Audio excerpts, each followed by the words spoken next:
বাবা, আমি গর্তে পড়ে গেছি, জল বাড়ছে, আমি ডুবে যাচ্ছি বাবা, প্লিজ আমাকে বাঁচাও।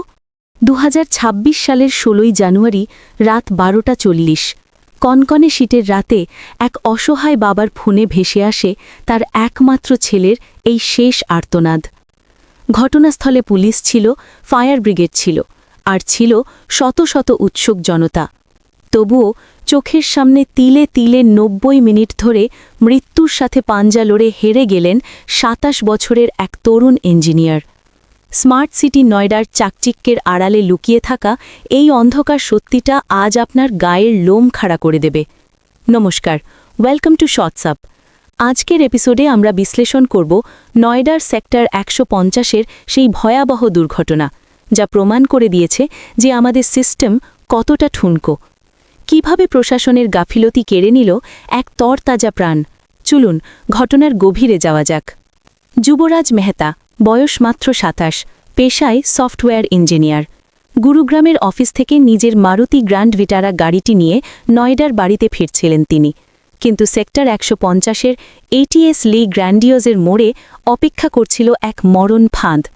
সেখানে একটি শপিং মলের জন্য খড়া হয়েছিল 30 ফুট গভীর বিশাল গর্ত। প্রজেক্ট বন্ধ হয়ে গেলেও গর্তটি বোঝানো হয়নি, এমনকি ছিল না কোনো ব্যারিকেড বা রিফ্লেক্টর। ঘন কুয়াশায় দিগ্ভ্রান্ত হয়ে যুবরাজের গাড়িটি সরাসরি সেই জল ভর্তি গর্তে গিয়ে পড়ে। গাড়িটি ডুবতে শুরু করলে যুবরাজ কোনো ক্রমে জানলা দিয়ে বেরিয়ে গাড়ির ছাদের ওপর দাঁড়িয়ে পড়েন। সেখান থেকেই তিনি বাবাকে ফোন করেন এবং লোকেশন পাঠান। বাবা রাজকুমার মেহতা মিনিট 10-এর মধ্যে ঘটনাস্থলে পৌঁছান, কিন্তু ঘন কুয়াশায় তিনি ছেলেকে দেখতে পাচ্ছিলেন না, শুধু শুনতে পাচ্ছিলেন, বাঁচাও বাঁচাও। যুবরাজ তার মোবাইলের টর্চ জ্বালিয়ে সংকেত দিচ্ছিলেন। সবচেয়ে মর্মান্তিক বিষয়টি হল, পুলিশ এবং ফায়ার ব্রিগেড ঘটনাস্থলে পৌঁছালেও তাদের কাছে দড়ি বা ডুবুরির সরঞ্জাম ছিল না। প্রত্যক্ষদর্শীদের মতে সরকারি কর্মীরা অজুহাত দেন যে জল খুব ঠান্ডা, তাই তারা নামতে পারবেন না।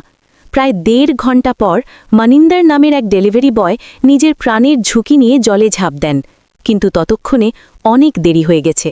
হাইপোথার্মিয়া এবং প্যানিক অ্যাটাকে স্তব্ধ হয়ে গেছে যুবরাজের হৃৎস্পন্দন। এই ঘটনাটি কোনো নিছক দুর্ঘটনা ছিল না, এটি ছিল সিস্টেমিক মার্ডার। মাত্র 10 দিন আগেই একই জায়গায় একটি ট্রাক দুর্ঘটনার কবলে পড়েছিল, তবুও প্রশাসন সেই দেওয়াল মেরামত করেনি। যুবরাজের মৃত্যুর পর আজ নয়ডা অথরিটির সিইও বদলি হয়েছেন, জুনিয়র ইঞ্জিনিয়ার সাসপেন্ড হয়েছেন, বিল্ডারের বিরুদ্ধে এফআইআর হয়েছে। কিন্তু প্রশ্ন হল, একজন বাবার কোল খালি হবার পরে কি আমাদের প্রশাসনের ঘুম ভাঙে?